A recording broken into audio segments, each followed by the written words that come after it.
স্বামী রক্ষার তরিকা যারা ভিডিওটি দেখবেন সবাইকে স্বাগত জানাচ্ছি। আমাদের বাংলাদেশে মহিলারা, বিশেষত বিবাহিত মহিলারা ইনসিকিউর অবস্থানে থাকেন তাদের প্রাণপ্রিয় সোনার টুকরা স্বামীকে নিয়ে। স্বামী কোথায় যাচ্ছে, কি করছে, এই বিষয় নিয়ে তাদের একটা কনসার্ন থাকে, তাকে শাসন করার একটা মানসিকতা থাকে এবং বিশেষত তার ফেসবুক আইডিতে কে লাইক দিচ্ছে, কমেন্ট করছে, লাভ রিয়াক্ট কতগুলো করছে, সেখান থেকে বেছে বেছে কোনো ফিমেল আইডি থেকে কোনো লাভ রিয়াক্ট আসলো কিনা, আর কমেন্ট আসলে তো তাকে ধরা হয়, এই এটাকে এ কেন এই লাভ দিল, কাহিনীটা কি, কমেন্ট কেন এরকম করলো, এরকমই ঘটে থাকে। এবং ছেলেরা যখন প্রথমবারের মতো রাম ধরাটা খায় তখন এই ভদ্র মহিলা সরাসরি গিয়ে যে মেয়েটার সাথে বা বিবাহ বহির্ভূত যে সম্পর্ক যেই ভদ্র মহিলার সাথে জড়ায়, এই মহিলা গিয়ে কিন্তু তার পাইলে 14 গোষ্ঠী উদ্ধার করে দেয়, তার চুলের মুঠ ধরে টানাটানি হাঁচড়ানো এবং পায়ের স্যান্ডেল খুলে তাকে চর থাপ্পড় মারার প্রবণতা অহরহই দেখা যায়। এবং এই মহিলা তার স্বামী ছিনতাই হবার পর কিন্তু বরাবরই বলতে থাকে, আল্লাহ আল্লাহ কি হয়ে গেল, আমার স্বামীটাকে জাদু করলো, টোনা করলো, এটা করলো, সেটা করলো। আর তার স্বামীর যদি প্যাট মোটা হয়, দেখতে কুৎসিত কালো হয়, টাকলা হয়, বুইরা হয়, তারপরও কিন্তু তার কোনো দোষ নাই, তার কোনো দেখার সে মনে করে না। সব দোষ কিন্তু ওই বেডির, ওই ভদ্র মহিলার, যে তাকে জাদু করলো বা টানলো এবং তাকে কিন্তু গালাগালি করা হয়।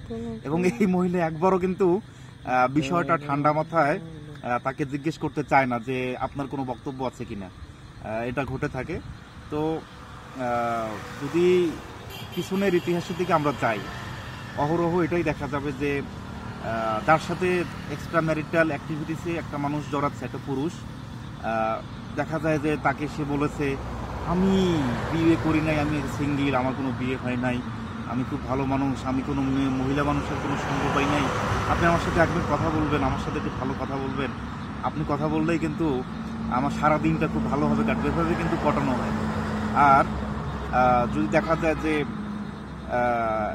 বিবাহিত এই পরিচয়টা যদি পাওয়া যায়, তখন কিন্তু সে আবারও বলবে, আল্লাহ আমি শেষ, আমি বিয়ে করে আমি ধ্বংস হয়ে গেছি, আমি একেবারে অসুখী, আমার কোনো সুখ নাই, শান্তি নাই, আমি কি যে কষ্টে আছি। এভাবে কিন্তু সিম্প্যাথি আদায়ের চেষ্টা করা হয় পুরুষদের মধ্য থেকে, এভাবেই কিন্তু অ্যাপ্রোচটা এভাবে আসে। তো এই ভদ্র মহিলা যখন ওই মহিলাকে, যাকে বলা হচ্ছে জাদু করছে, তাকে কিন্তু করে না। সোনার টুকরা, হীরের টুকরা, জামাইয়ের কোনো দোষ নাই, সব দোষ ওই মহিলার, সে জাদু করেছে। আর যদি জামাই যদি বড় লোক হয়, অনেক কোটি কোটি টাকা, ভালো ভালো গাড়ি, হীরা, ডায়মন্ড, মানে সোনা দানার কোনো শেষ নাই, তারপরও কিন্তু ওই যে মহিলার বিষয়ে কথা হচ্ছে, যা প্রেম করছে, সে কিন্তু তার এই ধরনের টাকা পয়সা দেখে কিন্তু তার প্রেমে পড়ে না, বরং এই কিন্তু বলে, চলো না একটু ঘুরতে যাই, চলো একটু চা খাই, চলো একটু কফি খাই, এভাবেই কিন্তু বিষয়টা শুরু হয়।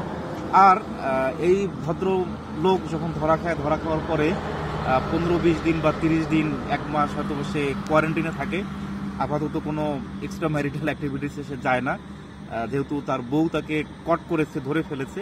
এই কটা দিন কিন্তু সে ভালো থাকতে চায়। আর এই মহিলারাও করে কি, ওই সময় বলে, তোমার কি লাগবে বলো, তোমাকে কিভাবে আমি সুখে রাখবো, তোমার পা টিপে দেই, তোমার মাথা টিপে দেই, তোমার জন্য 1 কাপ চা নিয়ে আসি, কফি নিয়ে আসি, চলো ঘুরতে যাই, এভাবে করে। তো এটা কিন্তু ওই 15-20 দিনে বেশি টেকে না, কারণ এই সময়টা সে তো নতুন একটা পাখি, নতুন একটা মুরগি খোঁজার ধান্দায় থাকে, আসলেই তো হয়ে গেল। আর যে বিষয়গুলো বললাম, আর এই মহিলাকেই বিবাহিত দাম্পত্য জীবনে একজন মহিলা তার কারণগুলো ফাইন্ড আউট করা উচিত, কেন এমনটা হচ্ছে, এবং বের করা উচিত। আর একটা মানুষ কেন বাইরের একটা মহিলার সাথে অ্যাক্টিভিটিসে জড়ায়, কারণ আপনাকে ভালো লাগছে না, এই জন্যই তো। আপনি যত কান্নাকাটি করেন, কোনো লাভ নাই, সে তো আপনাকে ছেড়ে চলেই গেছে। তো বি কেয়ারফুল। ধন্যবাদ। প্রথম ক্লাস স্বামী রক্ষার তরিকা। ধন্যবাদ।